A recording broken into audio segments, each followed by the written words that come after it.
Reveló así su impotencia para frenar las manifestaciones masivas a favor de la democratización política. Figueiredo calificó a la campaña por las directas como un movimiento perturbador del orden, una evaluación a la que nadie podría considerar un dechado de argumentación. En la sesión del Congreso el 25 de abril, el proyecto de enmienda presentado por Dante de Oliveira obtuvo la mayoría de votos, mas sin alcanzar el resultado constitucionalmente requerido para aprobarlo. Para Florestan Fernández, el movimiento de las diretas proporcionó una radiografía política de la sociedad brasileña actual. Lo que esa radiografía reveló asustó a los círculos conservadores del principal partido de oposición, impulsó a los liberales o políticos civilizados del gobierno dictatorial a cambiar de barco en pleno viaje y estimuló a los militares de la presidencia y de otros órganos estatales a aprovechar la oportunidad para retirarse del centro del escenario hacia los bastidores. Fernández, 1986, 2.12. Otra es la interpretación de Bresser Pereira. Esta ampliación y democratización de la sociedad civil ya tornaba difícil, si no es que inevitable, la pura y simple conciliación de las élites. La histórica campaña cívica por las elecciones directas dio una nueva dimensión a esa ampliación de la sociedad civil porque trajo otro actor para la escena política. El pueblo, el conjunto de ciudadanos iguales ante la ley. En ese momento el pueblo ganó la mayoría de edad, identificándose con la sociedad civil y abrió un nuevo capítulo para la historia política de Brasil. Bresser Pereira, 1985, 2.168.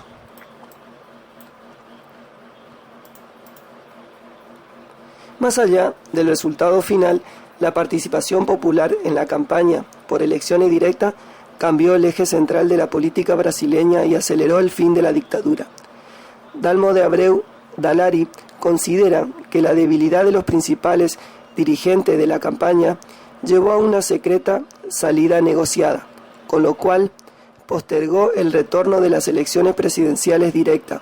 Según Paulo Sergio Pineiro, por entonces había varios juegos desarrollándose simultáneamente en varios tableros. Un juego era la campaña de las directas, los actos, el amarillo que inventó Graco Prado, el frente para actuar con el PT y el PDT, movilización en las calles. Otros juegos eran los entendimientos de Tancredo Neves, el grupo Mineiro y sus conexiones paulistas, entre las cuales el propio Montoro. Para escindir al partido de gobierno con vistas al colegio electoral y tranquilizar a los militares. La campaña de las directas expone y actualiza los dos vertientes que marcan la historia política brasileña. Por un lado, la movilización, la participación popular, la manifestación autónoma de las calles que presionan al inmovilismo, la ruptura. Frente a ella, el síndrome Bernardo Pereira de Vasconcelos, el liberal virado, conservador en tiempos del imperio, la compulsión para frenar el carro revolucionario. En la tradición política de las élites brasileñas, los liberales de ayer prefieren conciliar con los conservadores y conquistar el poder por la vía menos arriesgada, que en el caso de la transición política de 1984 es la del colegio electoral. Los destacados son míos. Mirado en perspectiva histórica, queda claro que por detrás de la masiva movilización popular en favor de la profundización del proceso democratizador se desarrollaron otros juegos conciliadores. Su desenlace fue clave para la definición de la propia transición. Los juegos, claro, fueron por el poder y tendieron a resolverse conforme las viejas reglas de la cultura política brasileña, por arriba y apelando a la conciliación entre las élites. La magnitud de la campaña por las directas no hizo otra cosa que introducir otros elementos, tanto dentro del partido oficialista y del principal de oposición, cuando el juego interpartidario mismo y en las relaciones entre poder central y poder regionales. Para Bresser Pereira, 1985, 2.121 y 204, el PMDB se tornó un partido multiclasista, de masas, reuniendo a los sectores progresistas de la burguesía y de las clases asalariadas, además de amplios contingentes de trabajadores. Según él, la existencia de una alternativa válida de poder es una condición esencial para que el régimen militar autoritario sea superado, haciendo que al final, en la dialéctica entre apertura y redemocratización, la balanza prenda en el sentido de la democratización.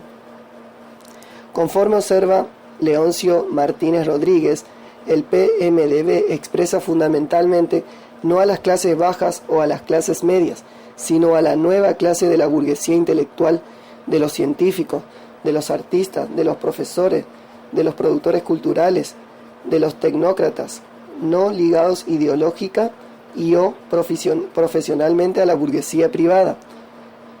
Aunque este análisis sea limitado, porque no en verdad el PMDB es un partido frente, un partido de masas, resulta importante para destacar uno de los núcleos sociales fundamentales de ese partido que sirve de base para el Pacto Democrático Popular.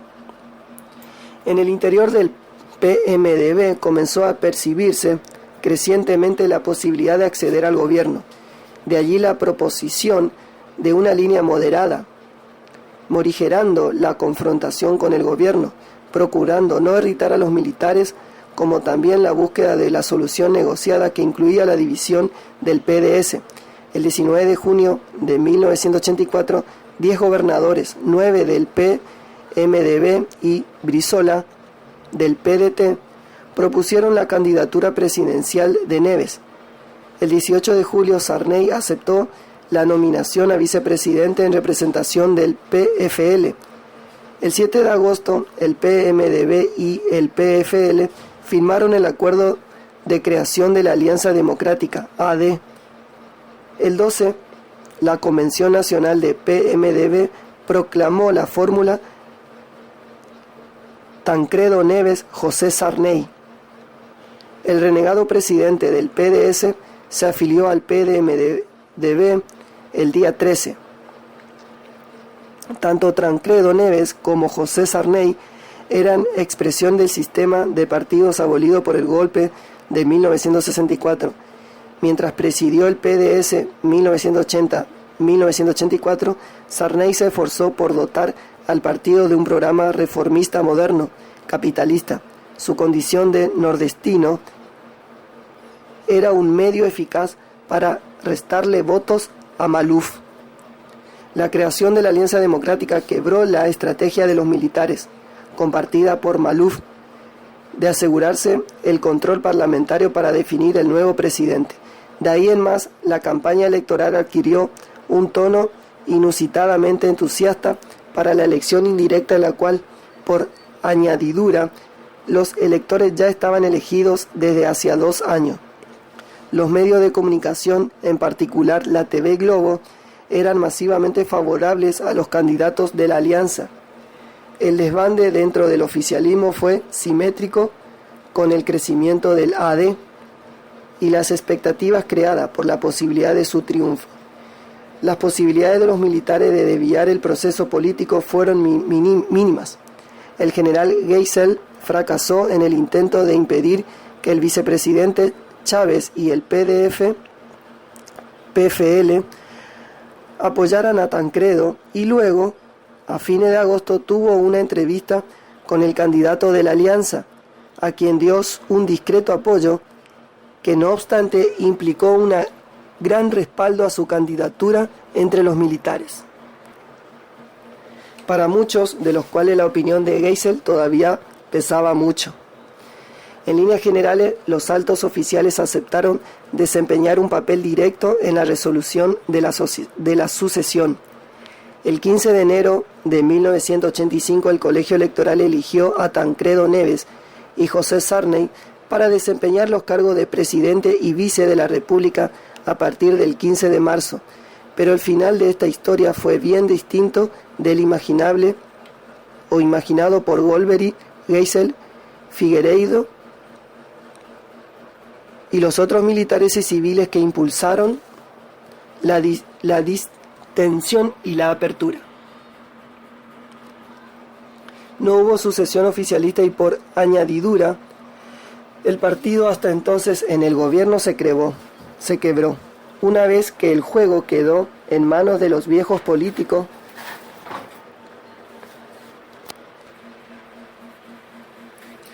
Las más viejas prácticas de la clase dominante brasileña definieron el pleito según el afinado estilo de la negociación y la conciliación. Al fin y al cabo, como bien titula Marcel Bustin a uno de sus libros, Brasil es el país de las alianzas. Por lo demás, para completar la ironía de la historia, Tancredo Neves, con sus 77 años, no alcanzó a asumir como presidente, abrumado por una grave dolencia intestinal que se había cuidado de ocultar y que se acentuó por el intenso ritmo de trabajo. Fue internado el 14 de marzo. Al día siguiente, Sarney se hizo cargo interinamente de la presidencia, función que luego, con la muerte de Tancredo, asumió en plenitud.